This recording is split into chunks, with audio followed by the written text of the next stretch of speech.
अनि अहिले चिनियाहरूले के भने, अमेरिकाले नेपालका राजदूत, प्रधानमन्त्री, मन्त्रीहरू सबैले हैकम जमाउन सक्यो, तर 3 करोड नेपाली जनतालाई सकेन। चीनको कथन। वरिष्ठ अधिवक्ता विष्णु भट्टराईज्यू, नागरिक अनलाइन टिभीमा हार्दिक स्वागत छ सर तपाईलाई। हजुर धन्यवाद, नमस्कार। अब देशको राजनीतिको बारेमा तपाईको नियमित रूपमा तपाईले विश्लेषण गरिराख्नु भएको छ। अहिले देशको अवस्था यस्तो छ कि अब प्रधानमन्त्री हुनुहुन्छ, मन्त्री परिषद विस्तार हुन सकेको छैन। अदालतमा पार्टी फुटाएका, एमाले फुटाएका माधवजीहरूको मुद्दा बाँकी छ।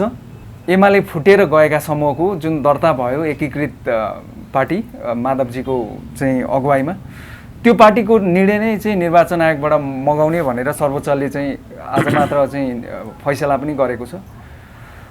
यो कस्तो अवस्थामा छौँ हामी यति बेला सर? धन्यवाद। यो सधैँ भनिन्छ, नभनौँ परिस्थिति त्यही छ। तर मुलुकको राष्ट्रिय राजनीति मात्रै होइन कि मुलुकको स्वाधीनता सम्प्रभुता माथि नै अन्तर्राष्ट्रिय जगतमा समेत प्रश्न उठ्न थालेका छन्। अहिले तपाईले जुन प्रश्नलाई सम्बोधन गर्नका लागि मलाई भन्नुभयो, यो परिस्थितिको जिम्मेवार को? कोही त जिम्मेवार हुनु पर्यो नि देशमा।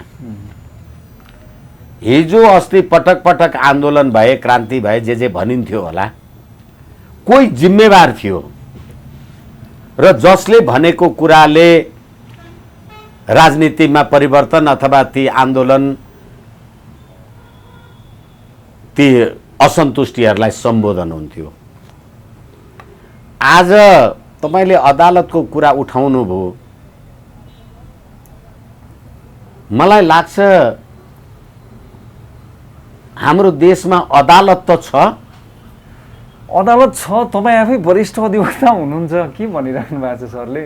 हो, त्यसैले गर्दाखेरि तपाईलाई म वरिष्ठको एउटा सानो उदाहरण दिन्छु अनि फेरि यो कुरा गरौँला। मैले अदालत छ भनेर सोधेँ, तपाईले मलाई वरिष्ठ भन्नुभयो। म 2टा उदाहरण तपाईलाई दिन्छु। यो मैले भनेको कुरा गलत साबित होस्, दुनियाँले यो विष्णु भट्टराईले भनेको कुरा गलत हो भनेर प्रमाणित गरिदियोस्, चुनौती पनि दिन्छु। हजुर, तपाईले शेरबहादुर देउवाजी संविधानको धारा 76(5) बमोजिम प्रधानमन्त्री हुनलाई संसदको कुनै सदस्यले राष्ट्रपतिकोमा निवेदन दिने हो अथवा दाबी पेश गर्ने हो। अर्जुनजी, साह्रै दुःख लाग्छ मलाई। नेपाली कांग्रेसको संसदीय दलको संसद सदस्य शेरबहादुर देउवाले म डडेलधुराबाट निर्वाचित संसद सदस्य, मलाई प्रतिनिधि सभामा मलाई प्रधानमन्त्री नियुक्ति गरी पाऊँ भनेर निवेदन दिनुभयो सर्वोच्च अदालतमा। शेरबहादुर देउवाजी कुनै सदस्य हो? संसदीय दलको नेता, नेपाली कांग्रेसको संसदीय दलको नेता, प्रमुख प्रतिपक्षी दलको नेता सर्वोच्च अदालतलाई थाहा थिएन त्यो ढाँटको निवेदन दर्ता गर्नुभयो? मैले भनेको कुरा गलत प्रमाणित गरिदिनुस् न। अदालतको कुरा गर्ने मैले तपाईलाई। अब म वरिष्ठजीको कुरा गरौँ। म वरिष्ठ अधिवक्ता अथवा म जस्ता वरिष्ठ साथीहरू, हामी शेरबहादुर देउवाको वकिल, हामीले अग्निप्रसाद सापकोटाजीलाई विपक्षी बनायौं सभामुखलाई। भनेपछि अग्निप्रसाद सापकोटाजी त मेरो विपक्षी। तपाई आम सञ्चारको मान्छेहरूले तपाईहरूले नै समाचार सार्वजनिक गर्नुभयो। शेरबहादुर देउवाका वकिलहरू आफ्नो विपक्षी अग्निप्रसाद सापकोटाजीको कार्यकक्ष संसद भवन बानेश्वरमा गएर होइन सर्वोच्चमा जवाब दिँदा यो लेख्नुपर्छ त्यो लेख्नुपर्छ भनेर अग्नि सापकोटालाई उहाँहरूले सल्लाह दिनुभयो होइन? एउटै वकिलवादीको पनि प्रतिवादीको पनि। अनि म वरिष्ठ अधिवक्ता, म कति नैतिक है। अनि त्यही अदालतले गरेको फैसला होइन यो परमादेशको सरकार। अनि तपाईँ राज्यको कुरा गर्नुहुन्छ, सोध्नुहुन्छ।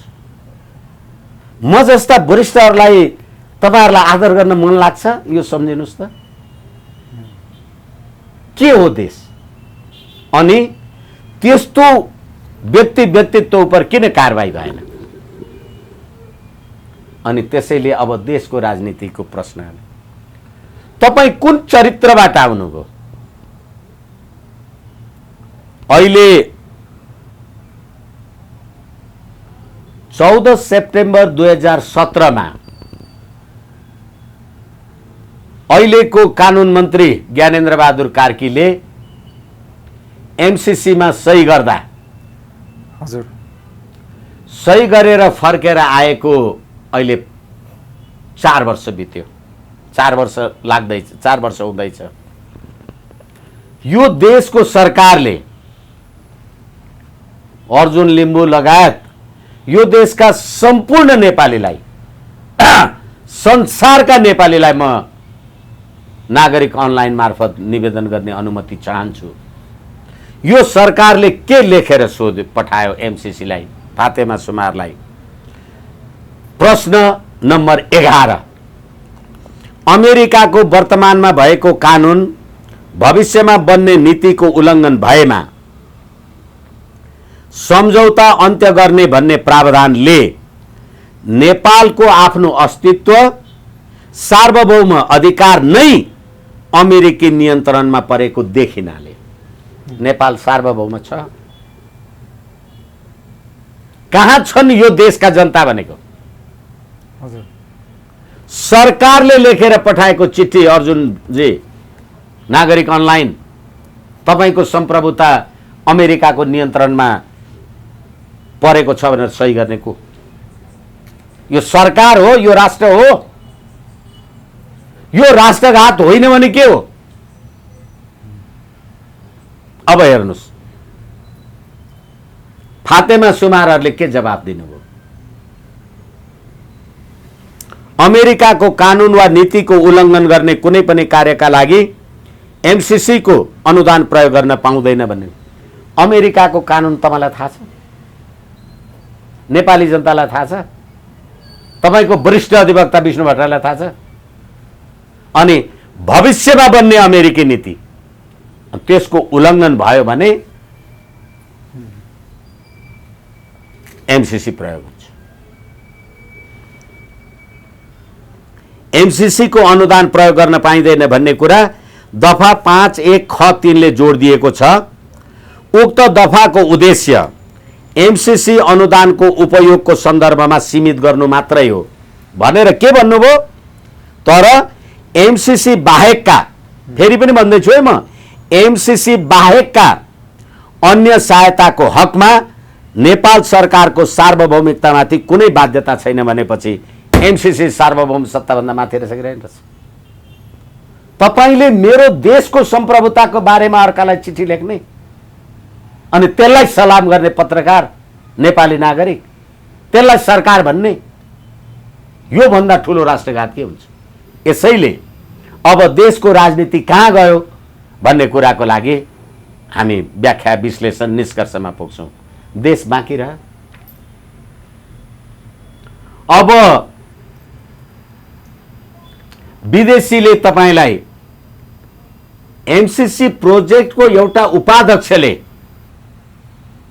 सम्पूर्ण नेपाली जनतालाई थ्रेट गरेर गयो, तपाई एमसीसी पास गर्नुहुन्न भने संसारबाट आउने विदेशी सहायता रोकिदिन्छु।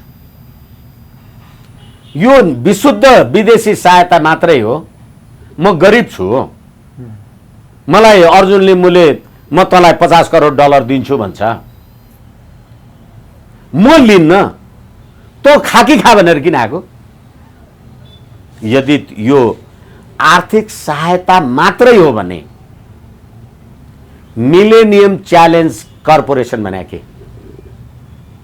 शताब्दी चुनौतीको गठबन्धन भने होइन? एकदमै। च्यालेन्ज किन भन्नु? तपाईँले मलाई आर्थिक ग्रान्ट भन्नुहोस् न, अनुदान भन्नुहोस्, आर्थिक सहयोग भन्नुहोस्। WHO ले पैसा दिन्छ, वर्ल्ड ब्याङ्कले पैसा दिन्छ, भारतले दिन्छ, चीनले दिन्छ, अमेरिकैले, बेलायतले दिन्छ। च्यालेन्ज किन भन्नुभयो? नेपालको यो शताब्दीमा नेपालको संसारको कुन देशसँग के चुनौती छ मलाई भन्नुहोस् त? यो देशका यो बोल्दा बोल्दा बढी आक्रोशले नि यो के गर्ने भन्ने पनि प्रश्न हुन्छ कहिलेकाहीँ। अहिले एउटा रामशरण महत भन्ने कुनै पात्र त्यसले आम सञ्चारमा फेसबुकमा लेखेको छ, यो एमसीसी को विरोध गर्नेहरूलाई कुकुरलाई घिउ नपचे जस्तो हो भने। नेपाली जनतालाई कुकुर भनेर अमेरिकालाई सम्प्रभुता सुम्पिनेहरू यो के हो? अर्जुन महादेन मलाई भन्नुहोस् न। ल हामी लिम्बू, राई, बाहुन, गुरुङ, मगर, भोटे, शेर्पा, तामाङ जे होस्, नेपाली जनतालाई कुकुर भन्नेलाई सलाम गर्ने यिनै नेपाली होइनन्? बाँकी छ राष्ट्र यस्ताले चलाएको राज्य। अहिले गेजुवा कम्पनीको 2.5 बिलियन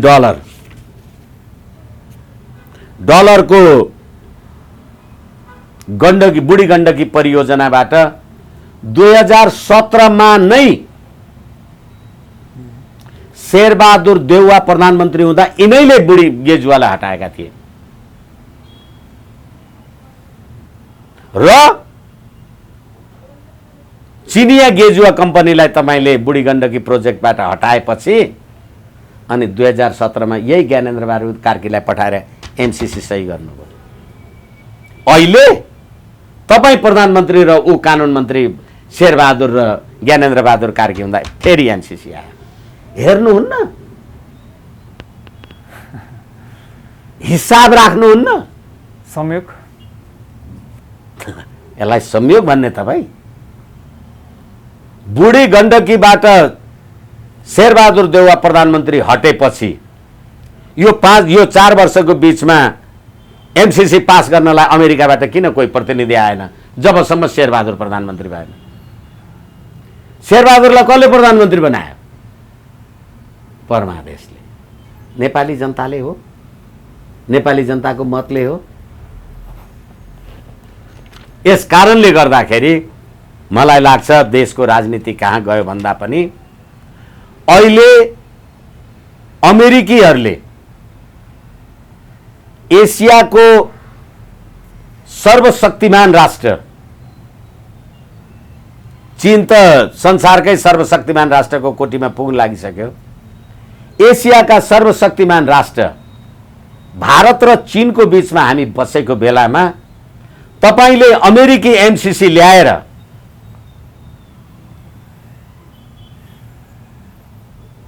चीनको भौगोलिक अखण्डतामा आँच पुर्याउन सकिन्छ भन्ने धारणाले नेपाललाई प्रयोग गरेपछि एसियाका दुईटा ठूला शक्तिको बीचमा हामी पर्दा हाम्रो हाल के हुन्छ? 50 करोड डलर नहुँदाखेरि अर्जुन लिम्बू त भात खान नपाएर मर्या थिएन नि, विष्णु भट्टराई पनि बाँचेकै छ, यो 4 वर्ष नआउँदा पनि बाँचेकै छ। तर यो हेर्नुस्, अनि अहिले चिनियाहरूले के भने? अमेरिकाले नेपालका राजदूत, प्रधानमन्त्री, मन्त्रीहरू सबैले हैकम जमाउन सक्यो तर 3 करोड नेपाली जनतालाई सकेन। चीनको कथन भने एमसीसी नेपाली जनताको बलमा रोक्यो, नभए परमादेशको सरकारले त बुढी गण्डकीबाट गेजुवालाई हटाएकोमा र अहिले नेपालको सम्प्रभुता अमेरिकाको नियन्त्रणमा छ भन्नेहरूलाई फातेमा सुमारका खुट्टा ढोग्ने तिमी यो देशको प्रधानमन्त्री हो? केपी शर्मा ओली तिमी यो देशको भूतपूर्व प्रधानमन्त्री त हो, सम्मान अपमान के लाग्छ तिमीहरूलाई? एउटा प्रोजेक्टको उपाध्यक्षले तपाईँलाई हल्लाएर गयो र भन्यो एमसीसी पास गर्दैनौ भने संसारको सबै सहुलियत रोकिदिन्छु, आर्थिक सहयोग रोकिदिन्छु भनेपछि यो रणनीतिक सैन्य रणनीतिक मामला होइन भने किन फातेमाले त्यसो भनिन्? अब म तपाईँलाई अर्को एउटा उदाहरण दिन्छु।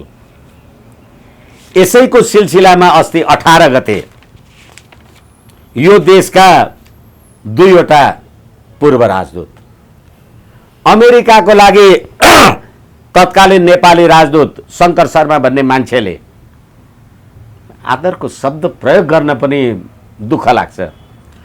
उनले के भन्यो भने यो एमसीसी भनेको त पूर्वाधार र विकास मात्रै हो, आर्थिक समृद्धिको कुरा हो भन्यो र भन्दै के भन्यो यो मान्छेले भने युरोपियन युनियनमा आइपीएस नीति छ, बेलायतको आइपीएस डिभिजन नै छ,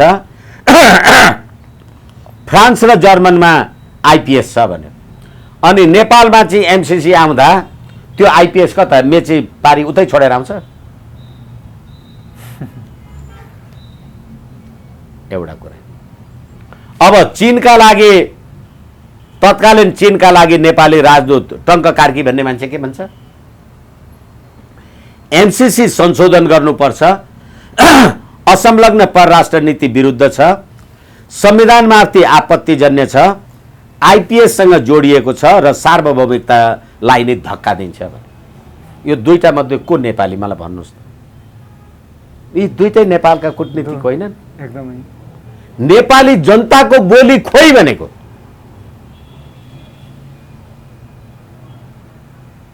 अनि यो अवस्थामा देशलाई पुर्याउने को? यही संघीय लोकतान्त्रिक धर्मनिरपेक्ष गणतन्त्र होइन भनेदेखि यो अवस्थामा अहिले नेपालमा लगभग 2/3 बहुमतको कम्युनिस्ट पार्टीको सरकार हुँदा नेपालका कम्युनिस्टहरूले चीनको कम्युनिस्ट पार्टीसँग मेमोरेन्डम अफ अन्डरस्ट्यान्डिङ एमओयू सम्झौतामा नै हस्ताक्षर गरे। तपाईँ हामीले पनि सुनेको हो, कोरोना महामारीको बेलामा पनि भर्चुअल मिटिङ पुष्पकमल केपी ओली लगायतका मान्छेहरूले गरेकै हुन्। तर नेपालमा कम्युनिस्ट शासनको स्थिरताका लागि उनीहरूले सही गरे। अहिले नेपालका कम्युनिस्टहरू एमसीसीमा छन्। नेपालका कम्युनिस्टहरू पुष्पकमल दाहालहरू भारतको कम्फर्टेबल विदेशीको कम्फर्टेबल सरकार बनाउनमा छन्। तपाईले अघि माधव नेपालको कुरा गर्नुभयो। सूर्य चिन्हबाट चुनाव जितेर रुख चिन्हमा भोट हाल्ने माधव नेपालहरूको पार्टी दर्ता गर्नेछन्। त्यसले गर्दा चीनले के भन्यो भने यो स्थिरताका लागि हामीले जे मेहनत गरेको थियौं त्यही नेकपाको अकस्मात पतन भएको कारणले गर्दा अब हामी यो कम्युनिस्टहरूसँग साथ छैन। अब नेपालको बारेमा सोच्ने को बाँकी रह्यो? यही पुष्पकमल दाहाल एमसीसी संशोधन गरेर पास गर्नुपर्छ भन्ने हैन। अनि मैले नेपाल सरकारले एमसीसी लाई सोधेर पठाएको प्रश्न 11 मैले तपाईलाई पढेर सुनाएँ। हजुर। अनि फातेमा सुमारले संशोधन हुन सक्दैन भनिन् हैन? एकदमै। भनेपछि यी नेपाली जनता र माओवादको नाउँमा 17,000 नेपाली मार्नेहरू यी माओका चाइनाका सर्वहाराका रहेछन् कि पश्चिमाका दलाल रहेछन्? हेर्नु भएन? यस कारणले गर्दा यो होली वाइन संस्कृति, क्रिश्चियनिटी र पश्चिमी प्रभाव र नेपालको भूमि प्रयोग गरेर चीनको भौगोलिक अखण्डतामाथि आँच पुर्याउन सकिने रणनीति अन्तर्गतको एमसीसी प्रोजेक्टलाई जब नेपालको सरकारले अगाडि बढाउनलाई नेपाली जनतालाई कुकुर भन्छ भने यो राज्य प्रणाली नउल्टेर के उल्टेने त? निश्चित छ कि राज्य प्रणाली रहँदैन कि देश रहँदैन? भनेपछि एउटा विकल्प चाहिँ अवस्थामा अब जानुपर्ने अब हामी के भनौँ भने हिजो पृथ्वीनारायण शाहको टाइममा फिरङ्गीहरू देशभित्र छिरे भने मुलुक समाप्त पार्छन् भनेका थिए। त्यो राज संस्था अथवा राजा र जनता, राजा र प्रजा जे भनौँ ले नेपाल आर्जन गरेको 250 वर्ष पछाडि जब तपाईँले नेपालको राजवंशलाई कत्लेआम गर्नुभयो अनि मात्रै क्रिस्चियन आयो नि धर्म परिवर्तन। हेर्नुहोस् त नेपालको राष्ट्रिय अखण्डतासँग नेपालको राज संस्था कसरी जोडिएको रहेछ। अनि यो देशलाई संसारका 116वटा राष्ट्रले शान्ति क्षेत्रको प्रस्ताव भनेर मन्जुर गरे नि। जसरी भगवान बुद्ध पनि त राजा शुद्धोधनकै छोरा थिए, राजा वीरेन्द्र पनि त राजा महेन्द्रकै छोरो थियो नि। त्यस्तो शान्ति क्षेत्र यो देश आज फातेमा सुमारको पाउमा दाम राख्ने भयो। र फातेमा सुमारको विरोध गर्दा कति मान्छेहरूलाई थुनिए। तपाईँ पत्रकारहरूलाई 18 गते सरकारले सूचनै जारी गरेर यस्तो खालको विदेशी मित्र राष्ट्रसँगको सम्बन्धमा आँच पुर्याउने गतिविधि नगर्नु, यो सामाजिक अभियन्ता, राजनीतिक अभियन्ताहरू त्यो नबोल्नु भनेर विज्ञप्ति निकाल्यो। अर्जुनजी, म यो राज्य व्यवस्थाको पक्षधर होइन, तपाईँहरूलाई थाहा छ। तर यी संस्कृतमा एउटा भनाइ छ, कुपुत्रो जायत क्वचिदपि कुमाता नभवति।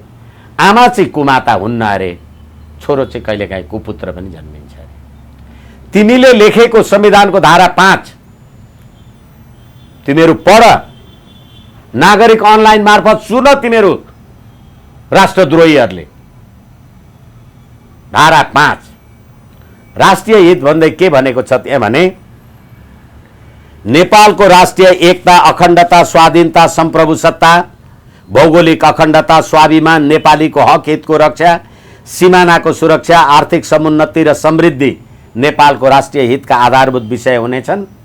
त्यसको विरुद्धमा जाने कार्य चाहिँ दण्डनीय हुन्छ। मेरो देशको नागरिकले, मेरो देशको एउटा अभियन्ताले एमसीसी राष्ट्रिय हितको विरुद्धमा छ भन्दा, जय सिंह धामीलाई तुइन चुडाएर नरेन्द्र मोदीको सरकारले मार्यो भन्दा नेपाली जनतालाई पक्रिने तिमी राष्ट्रघाती हो कि जनता राष्ट्रघाती हो? तिम्रो यो संविधान पढ न।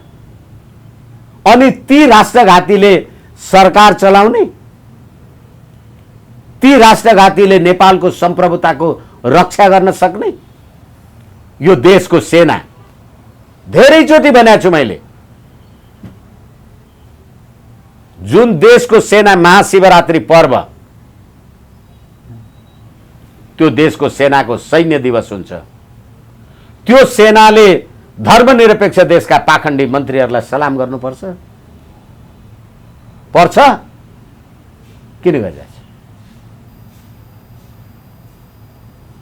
यस कारणले गर्दाखेरि यो मुलुकले यदि यो राज्य प्रणालीलाई तत्काल अन्त्य गर्नका लागि नेपाली जनताको सक्रिय सहभागिता आवश्यक छ। मैले अहिले भर्खरै पनि तपाईँलाई चिनियाहरूको एउटा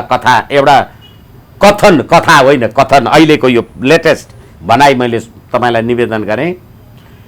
अमेरिकाले नेपालका राजदूत, प्रधानमन्त्री, मन्त्रीहरू सबैलाई हैकम जमाउन सक्छ, तर नेपाली जनतालाई सक्दैन भनेपछि एमसीसी प्रतिको नेपाली जनताको चट्टान जस्तो अडानको कारणले गर्दा यिनीहरू फर्केर गएको होइन र अहिले फेरि फर्काउँदैछन्। फातेमा सुमार संसारको सहायता रोकिदिन्छु, त्यो सहायता रोकिदिन्छु भन्दा पुष्पकमल दाहालजीको भनाइ के?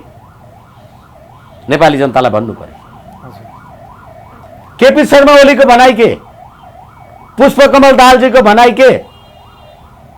नेपाललाई टुक्रा टुक्रामा विखण्डन गर्छु भनेर उप प्रधानमन्त्री र मन्त्री खाने मधेसवादी दलहरूको भनाइ के? तपाईँ आम संसारको मान्छे सोध्नुहोस् न यिनीहरूलाई।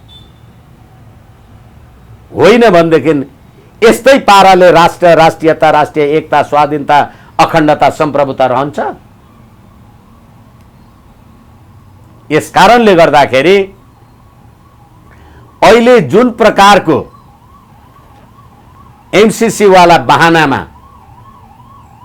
हाम्रो राष्ट्रियतामाथि प्रश्न उठाउने दुईवटा छिमेकी देशहरू, ठुला एसियाका विशाल शक्ति राष्ट्रहरूको बीचमा रहेको नेपाल र त्यसलाई त्यसको स्वाधीनतामाथि आफ्नो हैकम जमाउने जे काम गरेको छ, यो विस्तारवादी क्रियाले नेपाल अफगानिस्तान बनाउने यही सरकार होइन। यो सरकारलाई परमादेशले थाम्ने यही अदालत होइन। अनि वादी र प्रतिवादीको वकालत गर्ने यिनै वरिष्ठ वकिल होइनन्। कमसे कम आम संसारको ध्यान जाओस्, नेपाली जनताको ध्यान जाओस्। 17,000 नेपाली जनता मारेकोमा सत्य निरूपण आयोगमा 60,000 उजुरी, अपराधका उजुरी तपाईँको विरुद्धमा दर्ता छन्। अनि 17,000 मारिएका आफन्तहरू सडकमा, तिनै 60,000 मार्नेलाई सलाम गरेर हिँड्छन्। नेपाली जनता यिनै होइन। यस कारणले हामीले भन्यौं अथवा हामीले भनेका छौं, म त सधैँ भनिराखेका छु, अहिले हामीले राष्ट्रिय एकता, अखण्डता, स्वाधीनता, सम्प्रभुताका लागि राष्ट्रिय जनआन्दोलन एकता मोर्चा भनेर हामीले गठन गरेका छौं र त्यसमा हामी क्रियाशील छौं। र हामी यो सम्पूर्ण कुरा अस्तिको दिन मात्रै 3 गते यो संविधानको बारेमा जति कालो दिवस भयो होला, संविधान डढाइयो होला, पुष्पकमल दाहाल भन्ने मान्छेले भन्यो कि यो संविधान प्रतिक्रियावादी संविधान हो र यसलाई म फाल्दिन्छु। अब संविधान सभामा 90% नेपाली जनताले बनाएको संविधान भन्नुहुन्छ तपाईहरू, यसका प्रणेता हौं भन्नेहरू। पुष्पकमल दाहाल, हामीले संविधान बनाउँदा नोट अफ डिसेन्ट लेख्छौं, अब प्रतिक्रियावादी संविधान फाल्दिन्छु। मधेसवादी दलहरूले त कति कति सिमानामा के गर्नुभयो, उहाँहरूले ककसको जुठो खानु भएको छ, उनीहरूको आफ्नो नागरिकता चाहियो उहाँहरूलाई, पारीका मान्छेलाई दिनु पर्यो। अनि त्यसै गरेर राजावादी हुँ भन्नेहरूले गणतन्त्रको संविधान हामी मान्दैनौँ भनेर नोट अफ डिसेन्ट लेखे। यो संविधानको माइबापको हो। कसले बनाएको यो संविधान? म नागरिक अनलाइन मार्फत चुनौतीका साथ भन्न सक्छु, यो संविधानको अपनत्व जिम्मेवारी लियोस् त कसले लिन्छ? हिजो मात्रै पनि एउटा कुनै पात्रसँग आम सञ्चारमा मैले छलफल गरेको थिएँ। उहाँले केपी शर्मा ओली र महामहिम राष्ट्रपति विद्या भण्डारीजीको अकर्मण दिस एन्ड द्याटको धेरै लामो व्याख्या र टिप्पणी गर्नुभयो, मानौ संविधान उहाँले बनाए जस्तो। उहाँहरूले बनाएको संविधान उहाँहरू नै राष्ट्रपतिको आलोचना गरेर र निन्दा गरेर थाक्नुहुन्न भनेदेखि कस्तो संविधान बनाउनु भएछ? त्यसैले हामीले के भन्यौं भने निर्वाचनबाट आएको मान्छे राष्ट्रिय एकताको प्रतीक हुँदैन। तपाईं पनि निर्वाचनमा चुनाव लड्नुभयो, म पनि चुनाव लडेँ। मलाई 200-400 मान्छेहरूले भोट दिए, तपाईलाई 200-500ले दिए। तपाईं 500 पाएर जित्नुभयो, म 400 पाएर हारेँ। तपाईं राष्ट्रपति हुनुभयो भने तपाईलाई भोट नदिने मान्छेहरूप्रति तपाईको धारणा कस्तो हुन्छ?